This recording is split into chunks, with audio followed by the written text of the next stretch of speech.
This is our GNSS group project for improving handheld GPS data collection via X method. The authors are Kyson Wolverton, Carson Green, Liliana Coronado, Catherine Franklin, and Hilario Lumbreras.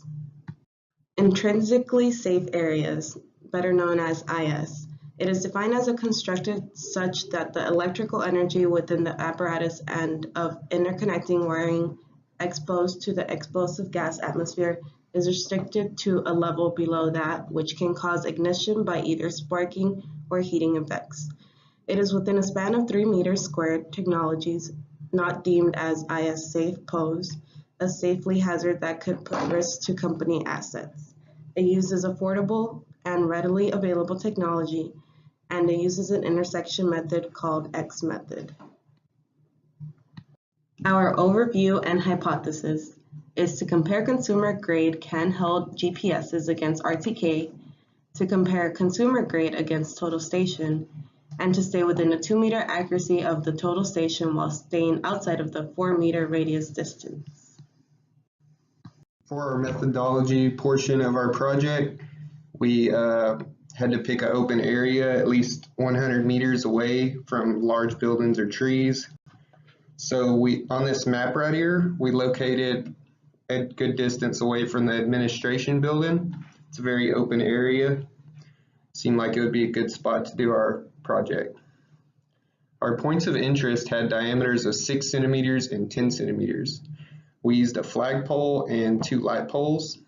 This was all done on April 12th, 2018. Materials we used were a tape measure, a Leica Viva GS15 RTK with the receiver, and a Leica FlexLine multi-station, and a Garmin 78 handheld GPS. There were 6 flags that we used to measure from. 4 were the points, which we used to calculate the midpoints, and the other 2 was a base and reference. There was 5 people included in our experiment. And to set our points, we measured 4 meters away from our object at like angles to calculate midpoint. To get the true values of our points of interest, we used RTK. RTK works by using the phase of the carrier wave to get real-time corrections with the reference station. We did our RTK from 4 coordinates that were 4 meters apart, and we calculated a midpoint to get our true point of interest.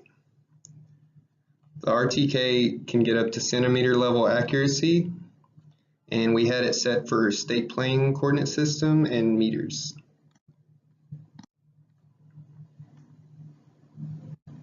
Okay, so now to our second method of surveying, which was the total station. Just like how Kyson and I both were on the RTK unit consistently throughout the experiment, Liliana and Hilario were on the total station. This was to reduce human error. We use the total station because it provides a highly accurate distance measurements to points around our points of interest. It also provides us another calculation for our points, so we compare different technologies and like their accuracy with the X method. Yeah.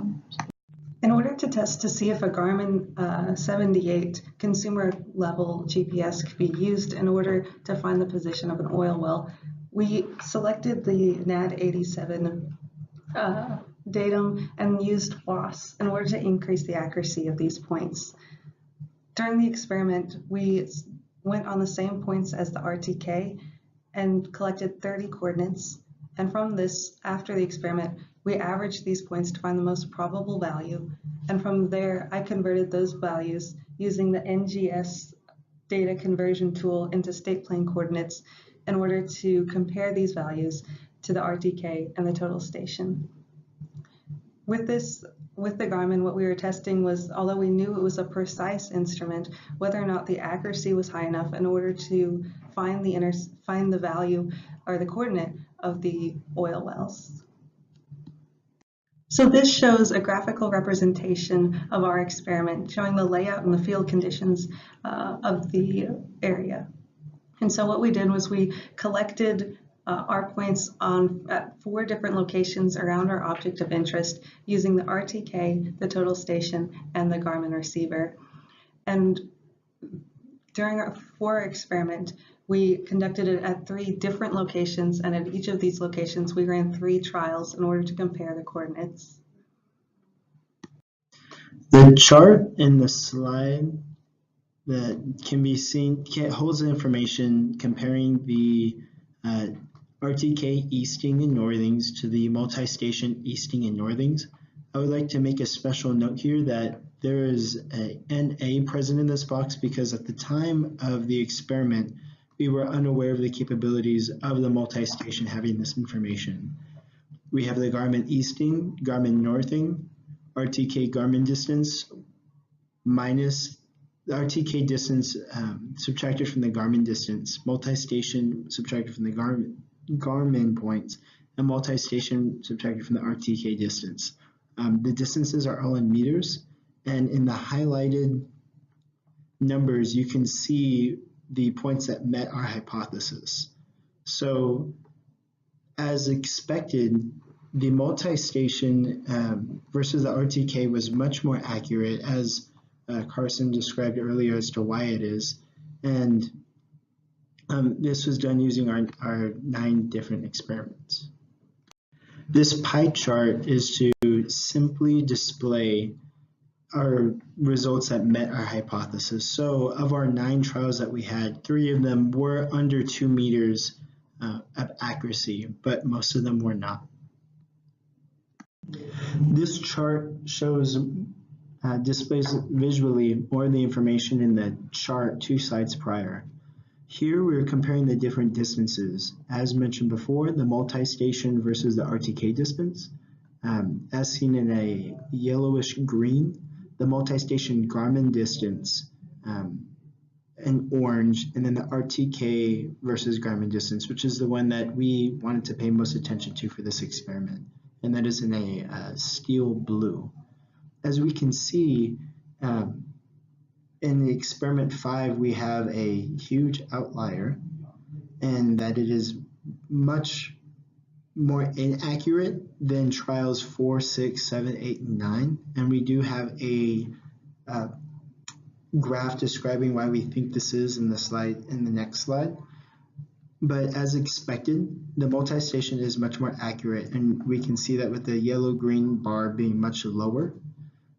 What is interesting to see is how fairly close or consistent the Garmin distance is inconsistent with itself. And what I mean by this is the relationship between the orange bar and the blue bar always being very close to each other. And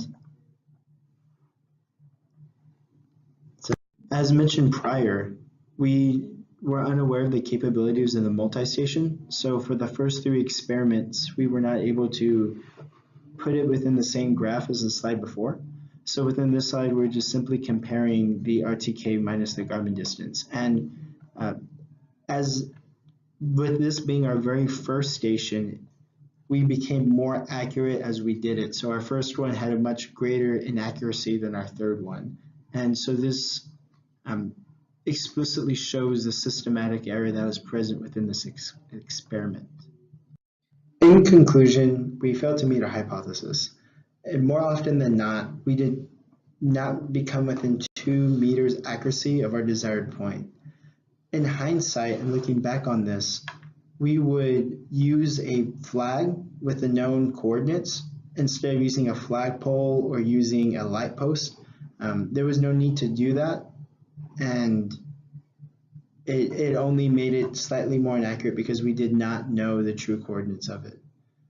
There was much systematic error present within this experiment, as seen by the fact that we did not know that the multi-station had the northings and eastings on it, which was seen in our results. We would have used several collections or several trials of the handheld GPS. And by this, I mean, within the experiment, we collected 30 points at each corner, whereas we should have done perhaps like 3 layers of that. So 30 points, use that as one set, 30 points, use that as another set, 30 points, use it as another set.